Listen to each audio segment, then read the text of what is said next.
कि गुरु पूर्णिमा क्यों मनाई जाती है। तो बौद्ध जन कहते हैं कि भगवान बुद्ध ने सारनाथ में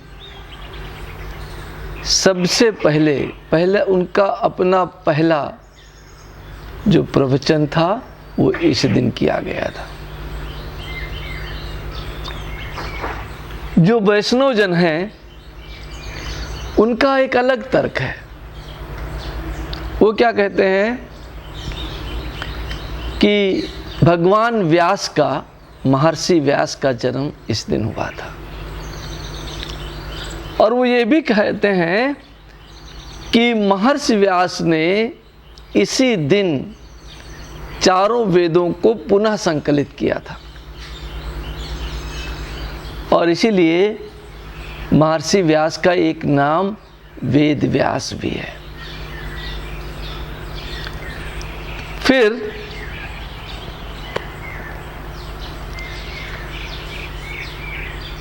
मेरे शिष्य भी कुछ ऐसा ही कहते हैं। गुरु जी ने इस दिन से अपनी शिक्षा प्रारंभ की थी और सब बातें सही हैं, पर इससे भी, इन तीनों बातों से भी जो गूढ़ बात है, जो गहन बात है, महर्षि व्यास के पहले भी गुरु पूर्णिमा मनाई जाती थी। बुद्ध की शिक्षा देने से पहले भी गुरु पूर्णिमा मनाई जाती थी और मेरे शिक्षा प्रारंभ करने से पहले तो जरूर ही मनाई जाती थी। तो हम सब लोग अपने अपने गुरुओं के साथ इसे जोड़ लेते हैं, पर समस्त गुरुओं के जो गुरु हैं वो हैं महादेव शिव। तो कहीं न कहीं ये उनसे संबंधित है। और उनसे क्या संबंध है कि इस युग में, इस समय में सप्तऋषियों को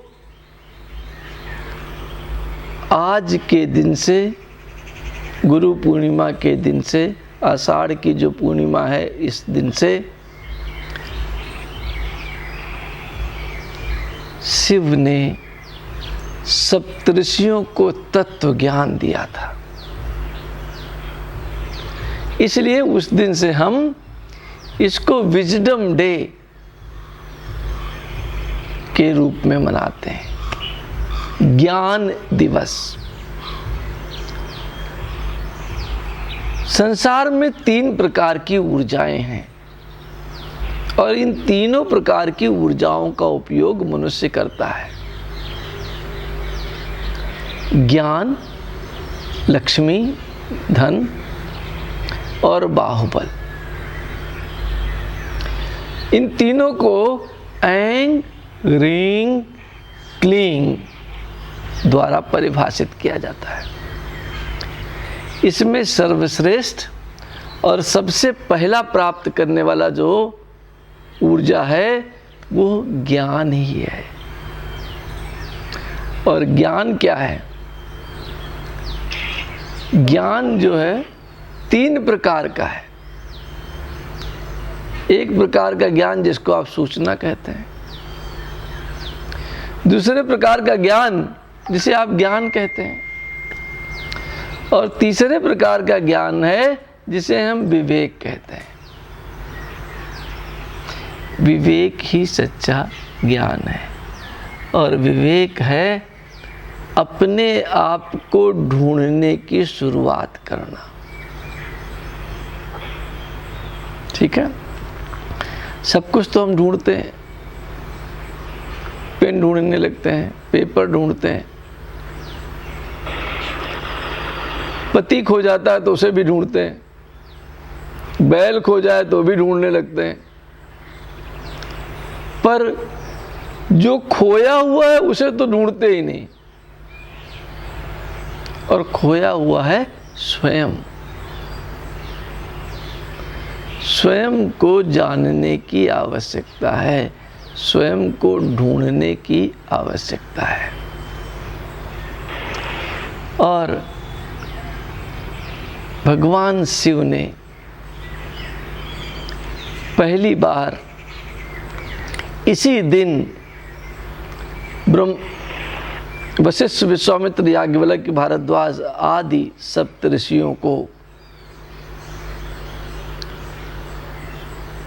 स्वयं को पहचानने का महत्व समझाया था।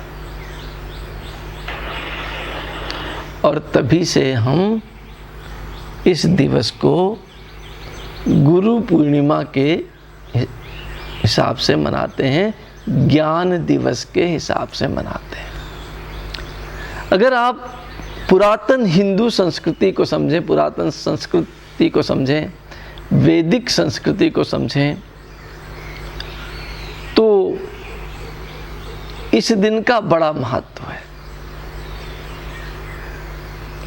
इसी दिन को ही आज भी नेपाल में शिक्षक दिवस मनाया जाता है। गुरुओं के लिए सम्मानित है ये दिन आज भी नेपाल में। भारत में हालांकि शिक्षक दिवस 5 सितंबर को मनाया जाने लगा, पर जो वैदिक संस्कृति थी उस संस्कृति में गुरु पूर्णिमा के दिवस ही शिक्षक दिवस, ज्ञान दिवस, गुरु दिवस मनाया जाता था। और इस दिन शिष्य पूर्ण पवित्र होकर अपने आप को पूर्ण रिक्त कर गुरु के समक्ष प्रस्तुत होता था, ताकि उसे गुरु का आशीर्वाद प्राप्त हो सके। गुरु के आशीर्वाद के लिए रिक्तता की क्या आवश्यकता है? क्योंकि घड़ा जितना रिक्त होगा उसमें उतना ही जल भरा जा सकता है।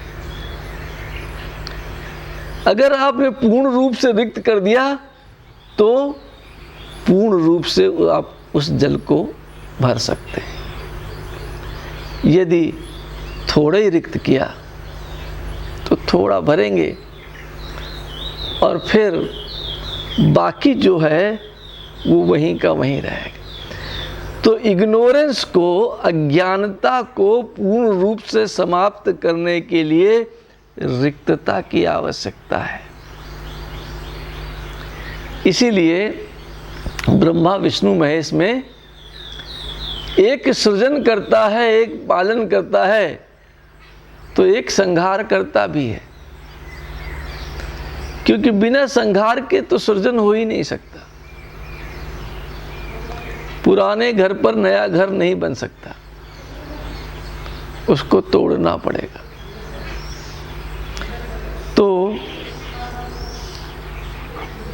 संहार करता महादेव ने अपने पवित्र मुख से सप्त ऋषियों को विवेक प्रदान किया था इस आषाढ़ी पूर्णिमा के दिन।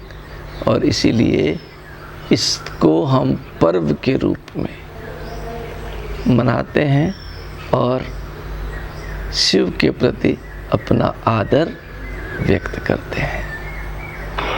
धन्यवाद, आभार।